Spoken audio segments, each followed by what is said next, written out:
Hi, it's Martin from the Accelerator team here at Robson Adler, and I'm here again with Jack after his honeymoon. Yeah, it's good to be back. It's good to have you back, Jack. You brought your... Is that a tan? Well, we've just got better lights in here, that's all. Oh, right, I've always had this beautiful glow to me. You're certainly glowing, if that's what you call it. So the topic today then is something you brought to the table. It's this idea of, we'll just say myths.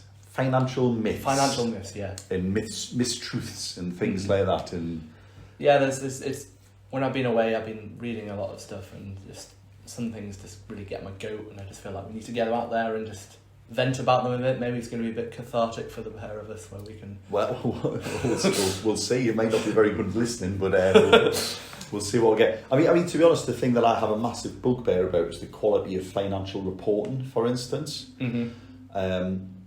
And I seem to find the only things that I seem to tend to get in spats about normally on social media are because I'll say, well, that's not quite what happened. And I just look like a nerd. But when you're talking about finance and business and you're talking about what people get up to, it's important to actually have some base level of facts behind things, isn't it? So one of the things you've got a bugbear about is, well, what's a billionaire? Yeah, definitely. So let's start there then, because that was the thing you went, yeah. You're not sick of billionaires, for clarity, but what's your issue with the use of the word? The word billionaire, the way that it's portrayed, the message in the media is generally that people think that billionaires are people that have £1 billion in the bank. Like, this is all liquid. They're rolling around in... Yeah, literally, it's Scrooge McDuck kind of vaults of gold, like swimming around in them, but it's not the case. I mean, the reality is that the richest men in the world, the likes of Elon Musk, Jeff Bezos, all of their wealth is tied up in the share capital of their businesses. Yeah, it's not liquid, and they can't. It's not as if they can just be like, brilliant, right? I'm worth X billions of pounds. What can I do? I mean, the longer you're part of something like that, the more wealth you'll generally pull out and receive through remuneration, etc. But it's not the same thing, is it? Definitely, yeah. So, because you constantly see this idea that, and I'm not saying there isn't a disparity between the very rich and the very poor, I'm not saying that, but this idea that somehow the world is broke because Elon Musk is worth more after lockdowns than he was before. Mm-hmm. It's just because we've all want Teslas. It's not like he's harvested $20 or 20 quid out of everyone's pocket. Mm-hmm. It's because he's selling something we all want, isn't it? Yeah. He's drawing that money to him. He's not taking it. It was the same with Jeff Bezos. Like, he got richer purely because everyone was stuck inside and bought loads of stuff from Amazon. Yeah, it's the same with Zoom. Most people outside the professions had never really heard of Zoom. As soon as everyone's using it, instant value created. Those people who all had stocks in Zoom weren't all now just sitting on bags of money. It's an intangible wealth, isn't it? Yeah, absolutely. And I think that there's a big counter movement on social media where essentially people are saying, why do billionaires exist and billionaires shouldn't exist? And as I said, I'm like you, I'm sympathetic to the fact that there's a huge disparity in the richest and the poorest in the world, and it's a terrible thing. But when we're looking at it purely practically, and we like to look at things practically, as you said, we get nerdy about these sort of things. How does that work? When, bearing in mind, if the vast majority of billionaires' wealth is tied up in a stock or a share which is trading on the open market, which is fluctuating due to market pressures, like, how do you stop that from? How does that work? It's too difficult. Wealth is one of those things where people seem to get really bothered about the extremes, but it feels like one of the only areas where people make this comparison. First of all, it's not new. If you watch anything about or read anything about people of old, like the landed gentry would line their driveway with people holding like hundreds of people were helping 2 people live in a massive house in the country. So there's always been this massive disparity. I think it's more visible now, but also I think wealth seems to be the unfair lightning rod that gets all of the attention. I'm a terrible runner, like really terrible. So in this analogy, I'm really poor. Steve Cram was really good. I used to see him run up and down, past my house when I lived in Wardle. I didn't try and slow him down. I didn't think it was unfair that he was super fast. Mm-hmm. There'll always be people who are the very best at any endeavour in life. There'll always be someone who's a faster swimmer, higher jumper, better runner, better at business.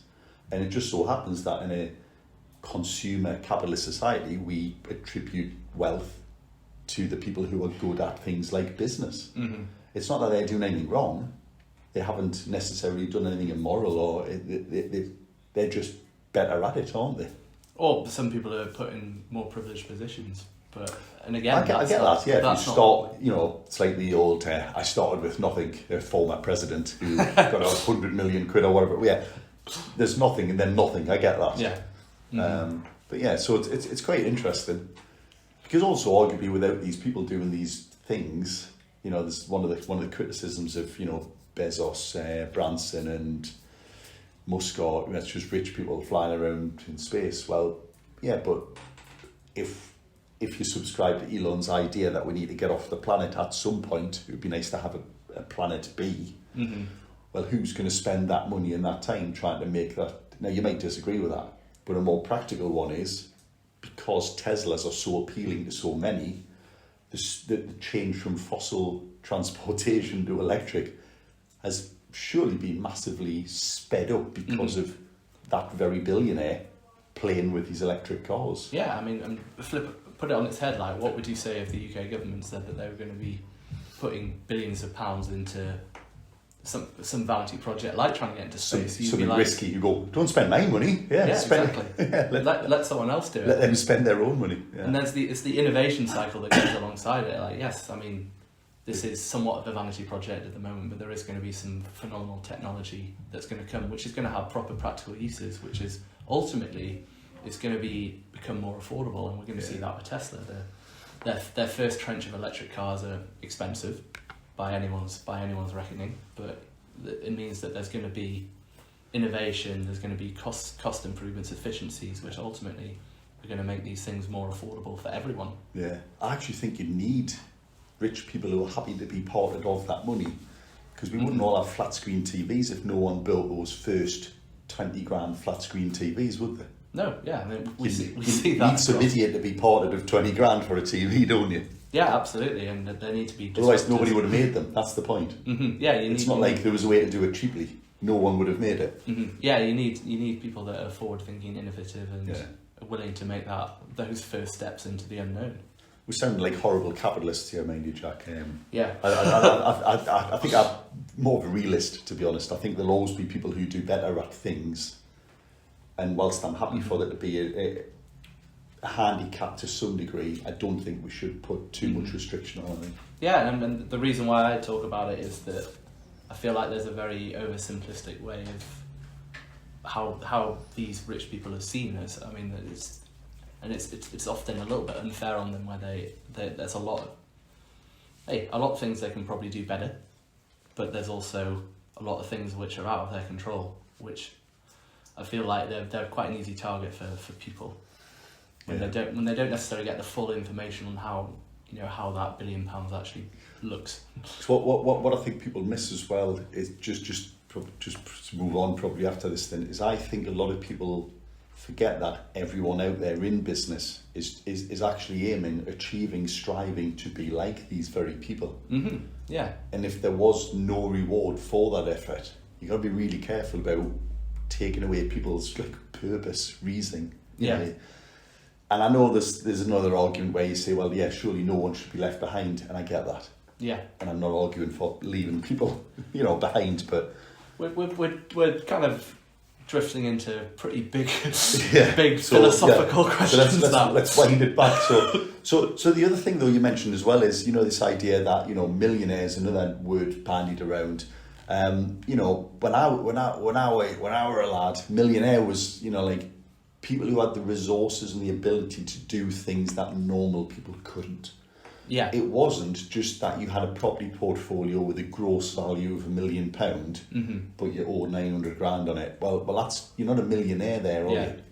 And equally, I think a lot of people seem to mix this idea that turnover is as good as wealth, is as good as profit, is as good as value.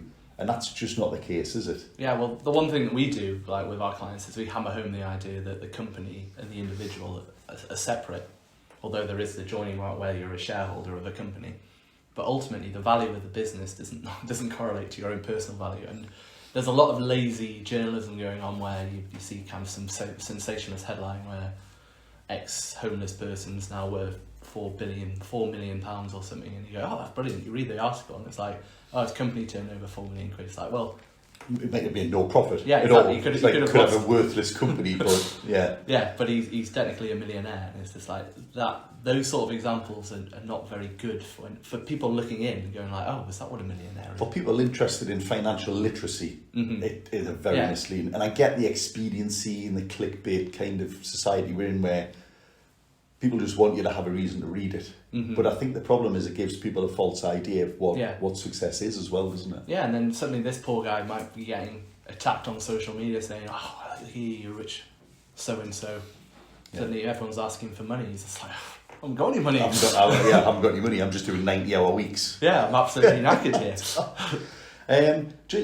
The other thing that is often brought into focus quite a lot as well, and I've noticed this because in working in tax, I've noticed this shift to, I'm going to say probably 15 years ago, it's state kind of level. So the Treasury and HMRC started talking about avoidance as if it was illegal, rather than evasion, which is actually illegal. Yeah. And I think we've probably made the full shift now. I think, and recent stories have kind of illustrated this perfectly. I think there's this idea that actually avoiding tax in any way is like morally bankrupt. But anybody who, pays into an ISA instead of a non-ISA is avoiding tax. And that's perfectly fine. Nobody's got any issue with that. And I think we'll sometimes confuse this idea that where just because we think someone shouldn't be doing it, well, that should be illegal then. And the accusation of one rule for them, one rule for us. And it's just, so yeah, I mean, where do we go with that then?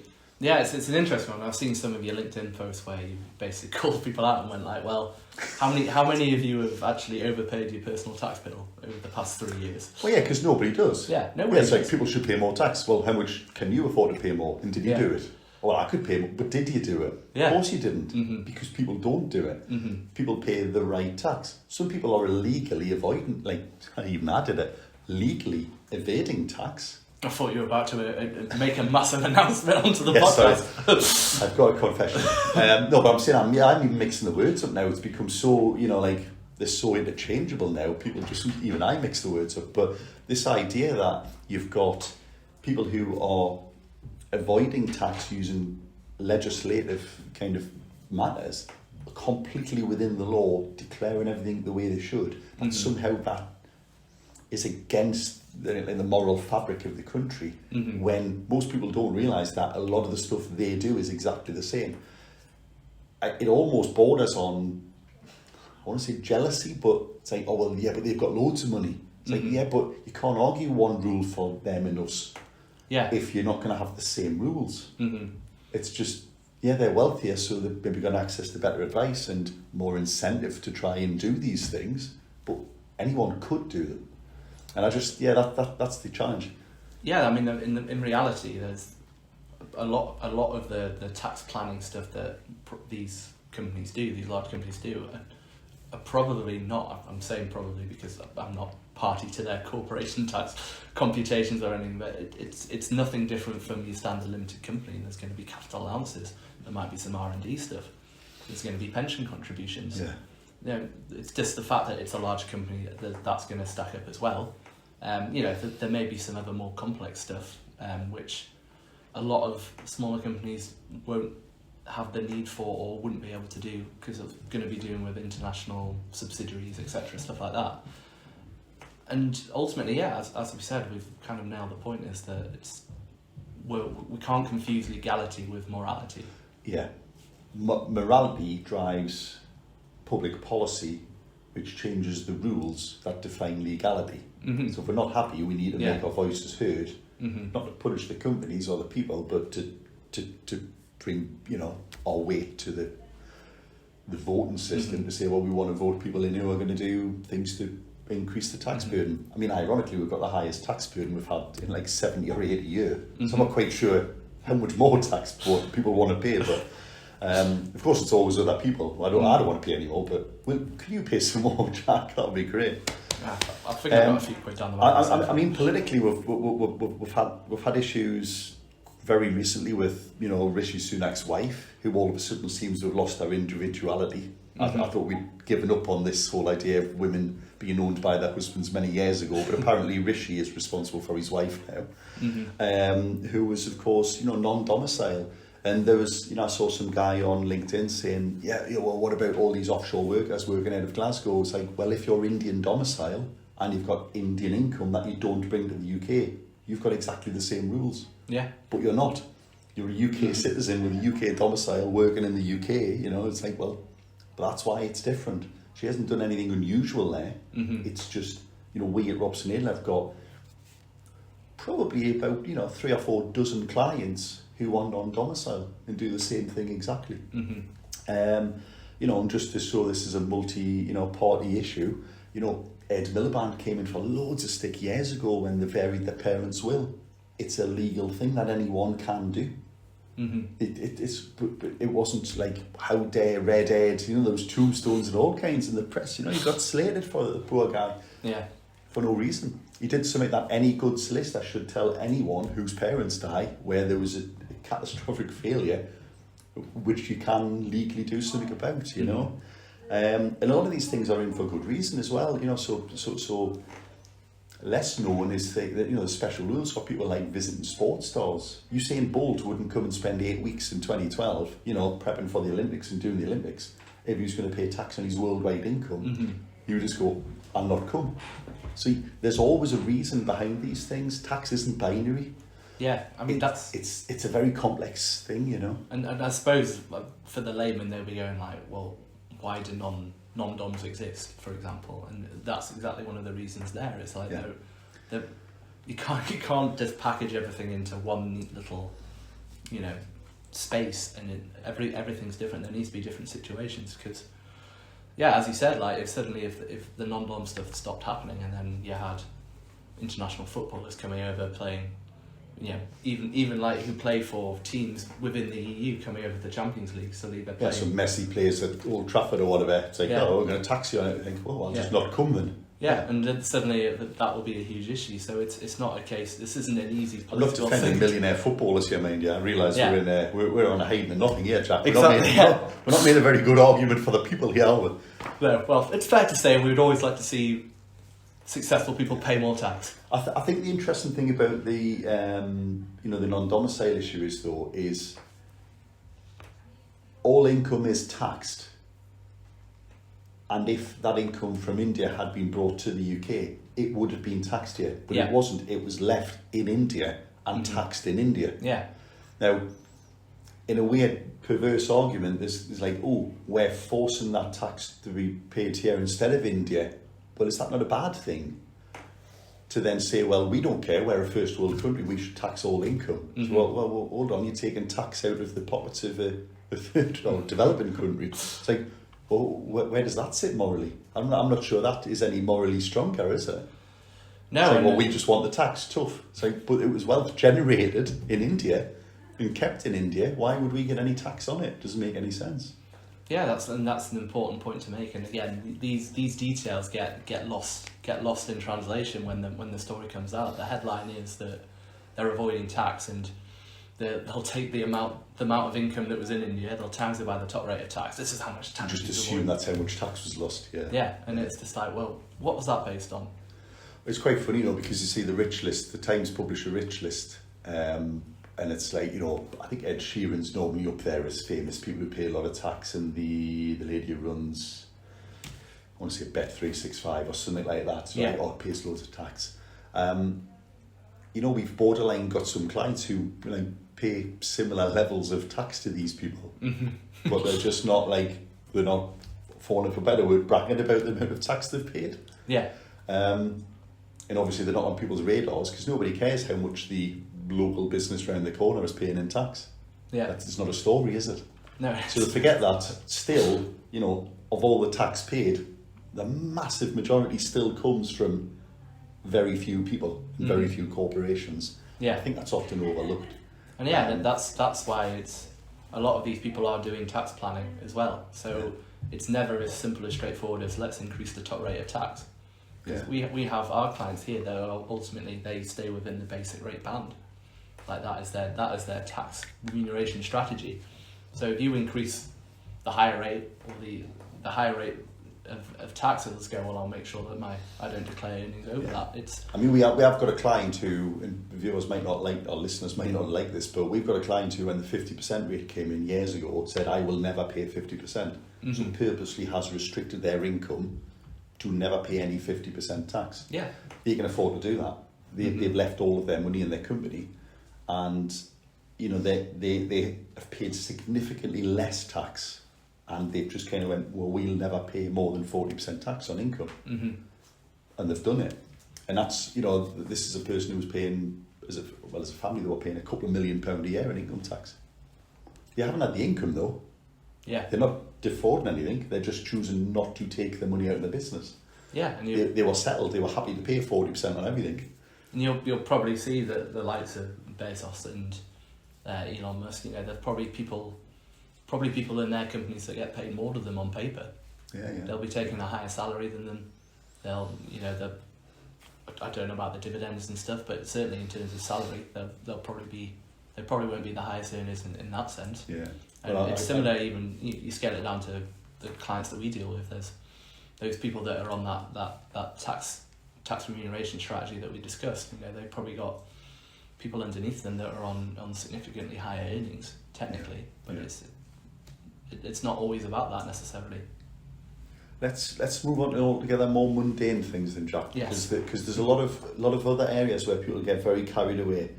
One bugbear that always gets me is if you ever go out anywhere and you're in a cafe, a restaurant, or something like that, and the person's like, they go, "Ooh, it's been entertaining a couple of people. Do you want a VAT receipt?" And I always chuckle a little bit in my superior way that I do, and I haven't explained to anyone yet who's offering me a VAT receipt for food that it doesn't make any difference because you can't recover the VAT anyway on entertaining. No. So it's like, oh well, make sure you get that because you can claim that. So first of all, entertaining doesn't reduce your taxable profits, and you can't recover the VAT on entertaining anyway. Why do people still persist with this idea that? I don't know, but I'm not the tax guy, but why do people keep doing it? I know, but I love the idea that you pointed out after they've offered the VAT receipt and then obviously the payment's gone through. So they're not going to be like, oh, in that case, I'm not paying for you. No, it's I'm a very generous entertainer. I will happily take my share buy-in. But I played golf for the guy years ago, and I said, oh, this is great, thanks very much. And he said, oh, it's all right, the tax man's paying. I was like, what do you mean the tax man's paying? It's like, you're paying. You've paid for this. He went, no, but it comes off my tax bill. I said, well, it doesn't. It comes off your profit. But even then it doesn't because this is entertaining. I said, so if there's like a sponsoring element, I think his name was on a hole in the golf course. I was like, the bit allocated to that is advertising, that's sponsoring a hole. That comes off your profit. But the cost of us playing, you don't get any VAT back on it. It doesn't come off your profit either. So not only did he think it reduced his profit, he actually thought pound for pound it came off his tax bill. And I'm staggered that people could. Why would anyone ever think that was a government policy? It doesn't make any sense. It's too good to be true, so therefore it's not true. So it's probably not true, isn't it? Yeah. But people see it. I think when maybe they're looking at a set of accounts and they see it in their profit and loss account, they go, entertainment. There you are. It's in the accounts. It's an allowable expense. But they then don't see, when you do your corporation tax workings, that figure then gets added back to your profits. Yeah, and that's a fair point. Most people probably don't see the tax adjustments that are made to accounts, do they? They see entertaining in there and think, excellent, good work. So they muddy the waters when they go, well, I'm allowed to pay it out of my business bank account, and my accountant's not telling me off, so it must be fine. But then, there's this little adjustment that goes in the background. Yeah, there's something I'm going to come on to in a minute, and I'm going to call it the mean boss. But it's relevant on my next point as well, though. And my next one is pool cars. Ah, yes. So if you use a car for private use that's provided by your employer, there's a taxable benefit on that. It's a perk, therefore you pay tax on it. I've lost touch how many times I say to people, say, oh, what's because I'm a nerd, I say, what's the tax rule on that? I don't pay any tax on it, it's a pool car. And this is people you're meeting at Belsay, out for the day with their kids on Sunday. It was like, this is a private journey. This was clearly taxable kind of scenario. No, it's a pool car. Some of the other people use it during the week. It's like, you know, it's there's so many of these things where people just think, well, we'll just say it's a pool car and no one pay tax on it. But you can't have a business with 4 employees with 4 pool cars and all 4 cars stay at people's homes overnight. Exactly, yeah. It's like, there's so many things like that are just... Yeah, we've had a client where they had it was a pretty nice car, to put it that way, and it was said it was a pool car, and we were out on audit at the time, and you'd see the director get into it at the end of every day, and you'd just be like, all right, so when does everyone else get to have a go? Yeah. And presumably you're bringing it back later, are you? Because years ago, we had a client years ago, won't be the same client because you possibly weren't born when this was happening, but many years ago there was a client who was in the building trade who had, I want to say something like a Bentley, and during an inquiry HMRC rightly said, well, where does this Bentley stay? Because we know it exists, we've seen it, we see the high costs running through the company. Oh yeah, it stays in the yard. The yard? Yeah, it stays on the yard overnight. What, the yard where all your supplies are in the middle of nowhere? Yeah, honestly, governor, it does. It was just, it fell apart instantly. This idea that you'd keep £100,000 car in a builder's yard, which wasn't even it wasn't even that, it was like you could see it. It's like, that doesn't make any sense. Some people have just got to think before they speak, I think, on things like that. Yeah, exactly.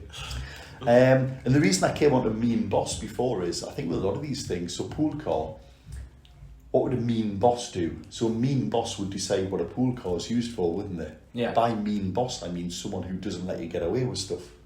So I always remind people, think of HMRC, and we obviously help to make sure you comply with the rules. It's not us, we don't care if you have a pool car or not. But if you say you've got a pool car, we've got to make sure it's a pool car. Yeah. Because HMRC don't care. They'll just go, well, you've done something. And I always think of them as a mean boss. A mean boss wouldn't let you drive to Belsey at the weekend with your kids in a pool car. Yeah. They go, hold on, no, this is just for work trips during the day for use by everybody. So the mean boss would never let you do that. Yeah. And that would keep you right, wouldn't it?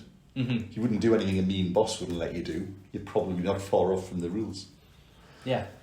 So there you go. Mean boss wouldn't sign off your expenses when you're taking someone out for lunch. Exactly, you wouldn't sign enough, would you? Go, I'm not paying for that. All right, okay, well, probably not worth doing this.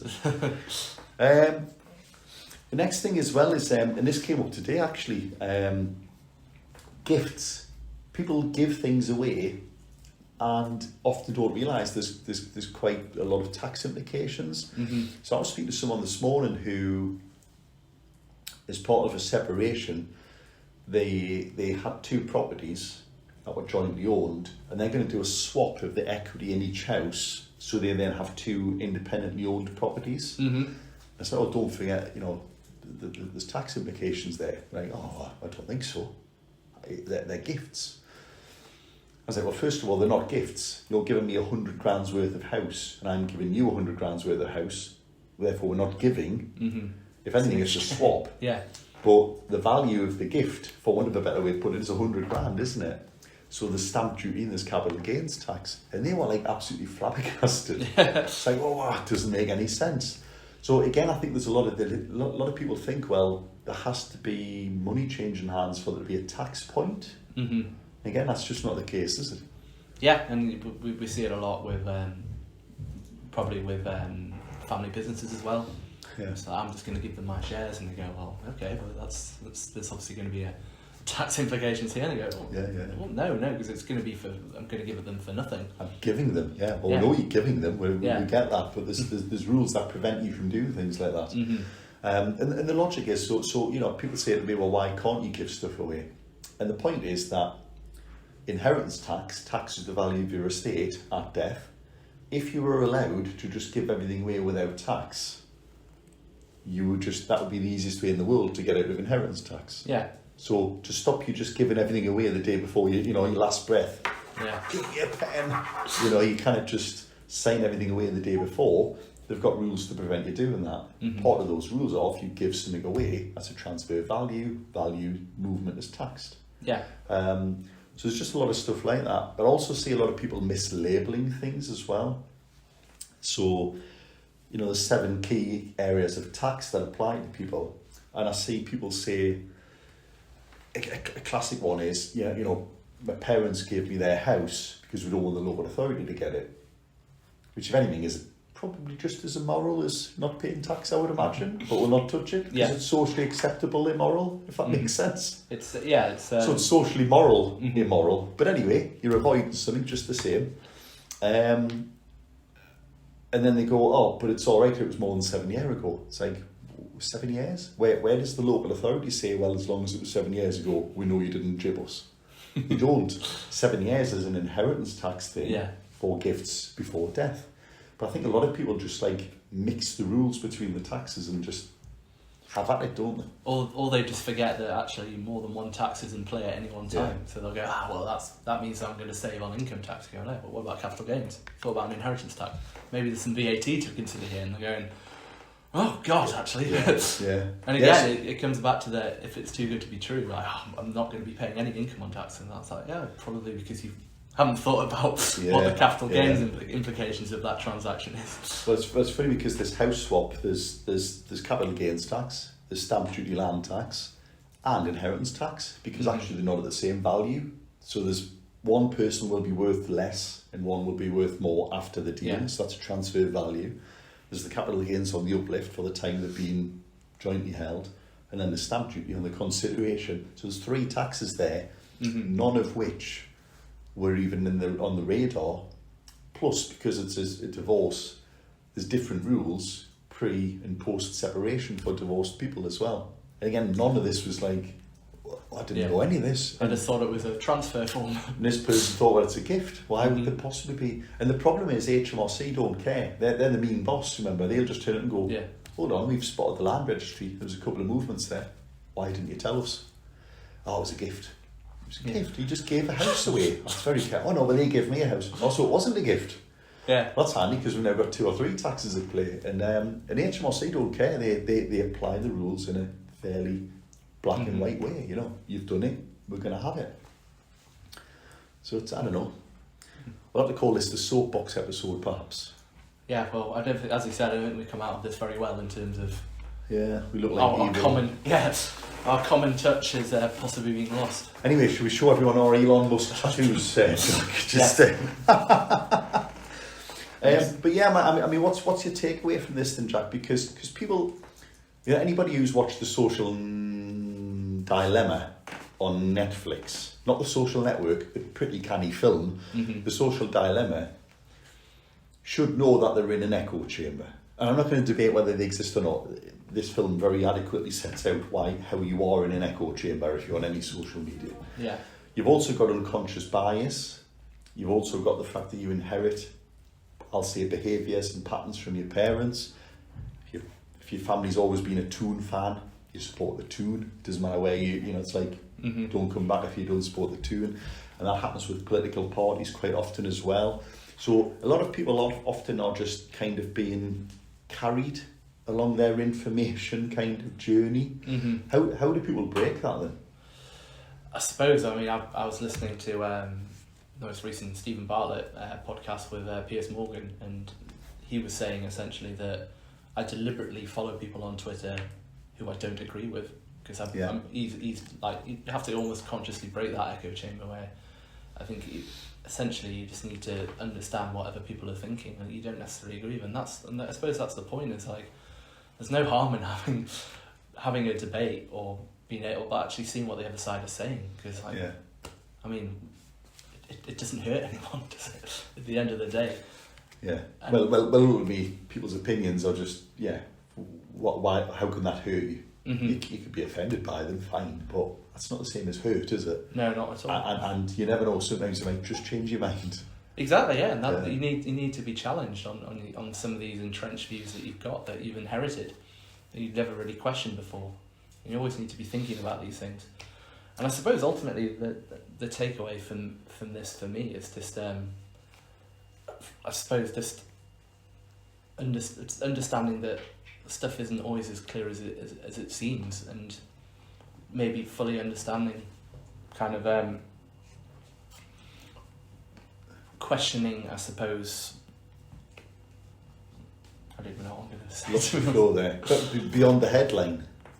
You know, just try and dig a little bit further.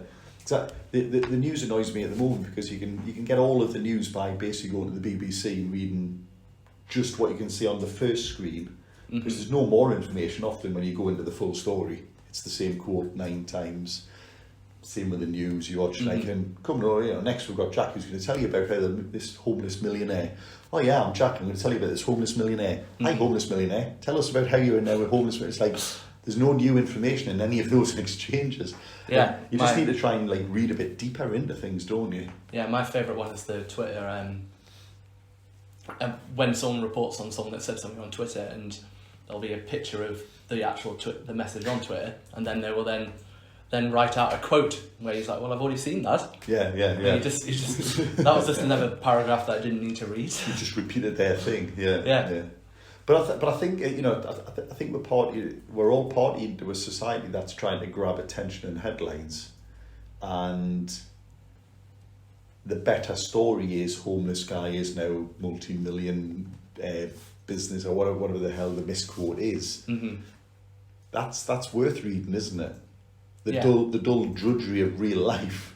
So you're like, actually no, well, I've done something good. I've got £1 million turnover in my business, but I haven't made it yet. That's not actually that exciting, is it? No.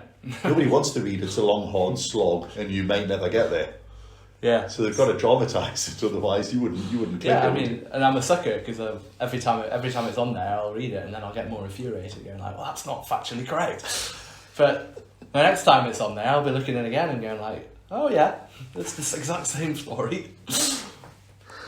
So I'm just a massive hypocrite anyway. So that's my get out of this. What's yours? Oh well, I'm Piers Morgan in that I follow people I don't get along with. Don't agree with. Yeah. So basically, I'm on Twitter because most of the people on there, I think, I don't know where any of these people live or who they are, because I don't know anybody who thinks what the popular opinion on Twitter is. But never mind. Yeah. Just. I don't know. I don't know what the takeaway from this is. And like I say, we'll maybe just call this the soapbox episode because I'm not sure what we're trying to do here. But I think on financial stuff, I mean, so many a time I would come into work on a Monday, someone would come up and go, "We've had a fax in of Bobby Wilson." All right, or they've sent me a scan or a fax it was at the time of showing your age there. The Sunday Times money section. And it was some esoteric tax thing where they go, "Why didn't you tell me about that?" Because it doesn't apply. You're simply not that. You're not that fact. You're not that circumstance. And I feel like on this, like it's like just like on adrenaline now, isn't it? It's just on steroids. This idea that it's like we've got to come up with something. There's got to be an angle to make something more alarmist, more appealing, more dramatic, more exciting. Or worse, all of the negatives, all that as well. It's not just man saved in ISA, man avoided tax by investing in tax, loophole. It's not a, it's like, it's how you badge it, isn't it? Yeah, and that's why I think, as I said, billionaires are not the greatest people in the world, and then they shouldn't be idolised. But there's also not everything. They're not the most evil people in the world. Yeah, exactly. They're just following the rules that the system is rigged for them, and if the system's I don't think it's rigged for them. I think it's inevitable, Jack.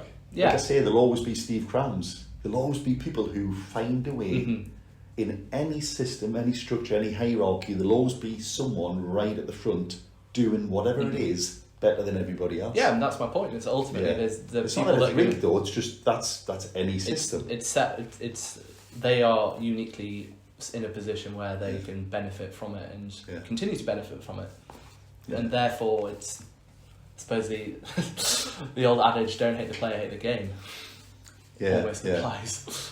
It's also worth bearing in mind that I think statistically, with some exceptions granted, statistically I think a lot of generational wealth, the massive amount is completely lost within something like 2 generations. So Elon Musk's laughing. Unless it all goes wrong, of course, then he's lost it all. His kids are probably quite happy, but their kids aren't necessarily going to benefit from this. So it's all transient. Yeah. A lot of it comes and goes and moves hands quite a lot across the generations. And that's why you see it with the modern day aristocracy that are all living in these multi-million-pound houses, which are in terrible state of repair because they haven't got There's no furniture and no Yeah. yeah, and they've haven't got £2 to. because they're desperately clawing to try and hold on to those glory days, aren't they? Yeah, absolutely. That's not to say there aren't some that are richer than ever, and Oh yeah, of course. Again, yeah. there's Yeah. plenty of rich earls and dukes and lords out there. So anyway, we'll better call it there before we alienate, offend, or just ramble on more than we should. Before we lose our aristocracy But demographic. yeah, because we do like aristocrats. We've got some aristocrats that follow. But no, I think it was an interesting topic, and I think it was worth just clarifying that. I suppose the summary here is don't believe everything you read. Yeah. Dig into it, pick the phone up, ask us. Help. We can help steer you through the mire. We can help to try and make a bit more sense for you, hopefully. And if you're feeling enraged by stuff, turn everything off. Go for a walk. Maybe stop following someone who enrages you every day. But that's it. That's this week's episode of Business Stuff with Jack. He's back. Please follow, link. Let us know your thoughts. Have we completely missed anything here? We're just put our foot in something dramatic here that we're not seeing. If you disagree, let's have it. Yeah, not in a bring it on kind of way, but yeah, let us know if you think if you think differently. We do want a discussion. We're not trying to block discussion. If anything, we're trying to engender a better discussion. Yeah. And please feel free to subscribe, share, follow, tell your friends. Until next episode. Yeah. Thanks, Jack. Thank you.